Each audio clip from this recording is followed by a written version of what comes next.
So I want to do it a little bit differently, just for a moment, if that's all right with you. I don't really want to focus on the technology and the processes for a moment. I want to try to connect with you mentally. But I always hate when they put me in the smallest room. So just for a second, I want you to clap if you can hear the sound of my voice, and I want you to disrupt that scenario that's going on that side right there. So just a real big clap, right? Yeah. You see, because we've had 250 years of slavery, 100 years of Jim Crow,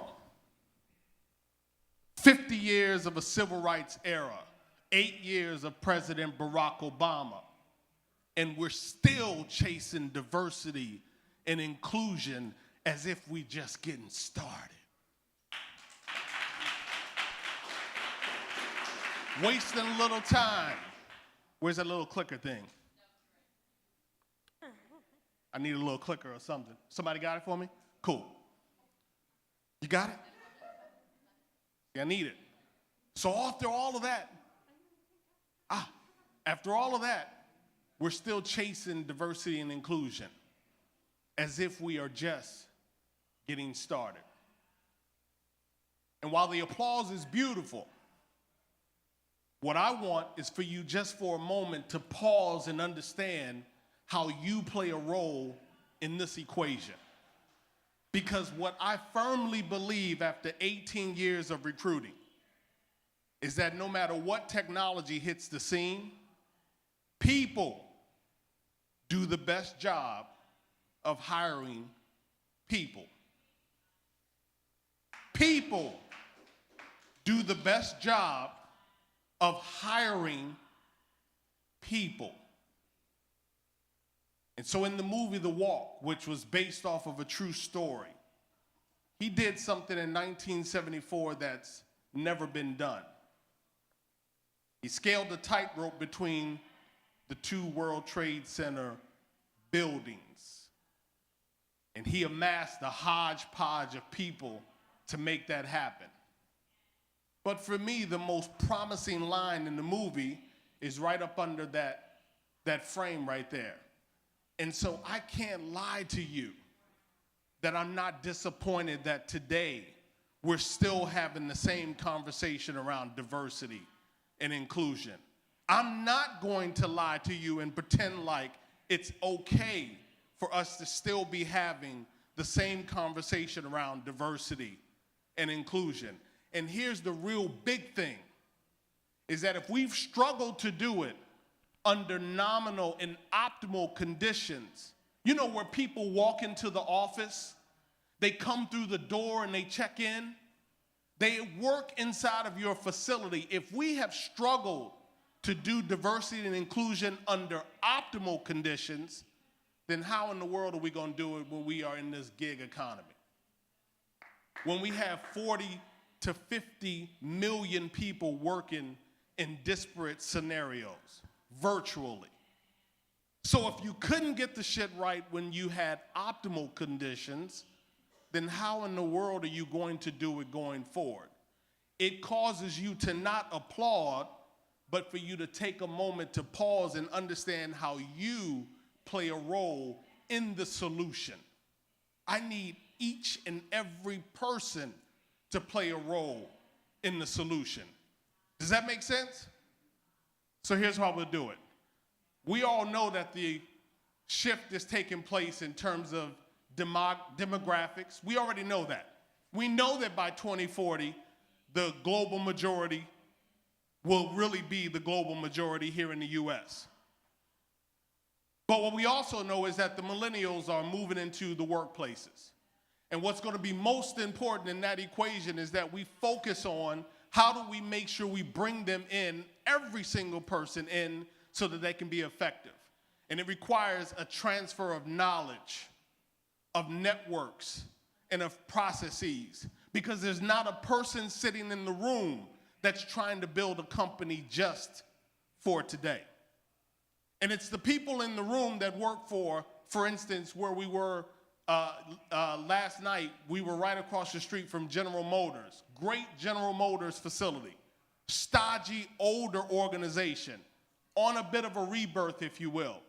We'll see Twitter and Airbnb and Dropbox. It's easy for them to recruit talent. Sexy companies. But how does an older organization recruit talent? So we got to make sure that we focus on making sure that that transfer of knowledge, networks, and processes is taking place. But here's one thing that I commit to you, and I'm hoping that you will be willing to do with me. No more negative press. You see, I understand that we really want to be quoted inside of Time magazine, inside of the Wall Street Journal, but I have zero tolerance for any more articles that focus on the lack of diversity. We understand the problem. Force those people to level up when they reach out to you, and let's talk about and write about and blog about solutions. How do we become part of the solution? I refrain from being part of the problem. Let's quit focusing on the problem. Ditch the ugly resume paper. You got to understand that so many people, and Ariel did a phenomenal job, and I didn't know that that was her resume, but you got to ditch the ugly resume paper for just a moment. And the reason why that's incredibly important is because so many of the people that you will be hiring between now and 2040, they're not going to come through your traditional channels. They're not going to be able to afford to come through your traditional channels. We'll talk about that in a moment. But we just mentioned Blender. Thank you very much for stealing something off of my slide. Pandora, probably one of the most targeted ways for you to recruit talent. Why is Pandora effective? Because Pandora is tied to a genre of music. Pandora is played inside of your zip code. So if I know that you are listening to R&B inside of 21203 in the middle of Baltimore, Maryland, there's a high propensity that you are an African American. And so why am I not advertising on that particular channel on Pandora? Sure, there's a possibility that I could be someone different, but my point being is that it's an avenue for you to advertise and to reach out to talent. So if you are in talent acquisition or recruitment or HR, make sure you utilize the mobile-based recruiting tools. This slide is like one of my favorite. Because see, they will spend a lot of money putting people in jail, but they are not going to spend money making sure that you can get an education. And so if these companies right now are trying to recruit talent from colleges and people can't afford to go to college, then what's that going to do for diversity and inclusion 5 years from now? Most states have cut their funding for institutions drastically, where it used to be 50-50. Now, in some states, it's 80-20, where the university is making 80% of their money from the students' tuition. So if I can't afford to go to college, then how are you possibly going to recruit me into your organization if all you are doing is spending time at the college campus? So what's the solution? We have to align with other groups and organizations that are in the communities. We have to make sure that we are inside of the churches and the mosques and the synagogues so that we can create the relationships and move the message deeper. If we are in a gig economy and we already know that 50 million people are not participating traditionally, then how do we get to the rest of those individuals? We have to be a bit unorthodox in our recruiting effort. See, what pains me is that we think that this is some like rocket science. It's not. The people are out there. We just have to spend the time going to find them. We have to build networks that don't necessarily look the way that we look. We have to be comfortable establishing those networks. And that's the challenge for each of you, because recruitment is something that involves each of you. Ariel has done a phenomenal job of suggesting that technology is far more than coding. I need salespeople to help keep your businesses in business.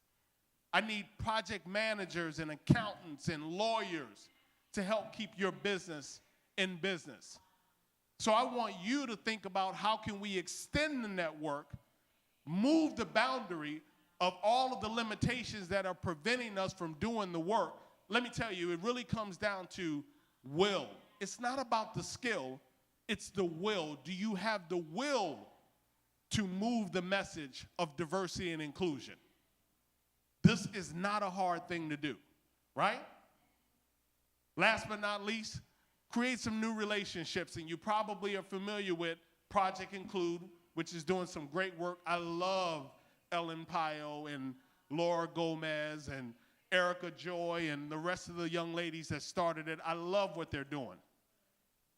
I love Mr. Todd Corley, who used to be the chief diversity officer for Abercrombie and Fitch. I love Karen Fleshman. If you look at any of her writings on LinkedIn, she is very, very targeted about the message that she puts out. There's a lot of people doing great work. You need to know who these individuals are, because a lot of times they don't get the publicity and the press that others are getting, but they are definitely capable of doing some very good work. That's a little self-plug. So anybody in the room who's doing something great around technology, I'd love to chat with you, because I want to make sure that you get the exposure. I'm on Sirius XM every single Monday, and I want to make sure that we provide that outlet to you, especially if you are doing good work. I'll leave you with this. Bad will be the day for any man when he becomes absolutely contented with the thoughts that he is thinking, with the deeds that he is doing, with the life that he is living, that she is living, when forever beating at the doors of his or her soul is some great desire to do something more, to be more, to give more, because after all, you are a child of the Most High God. What am I saying to you? Is that potential minus interference equals results.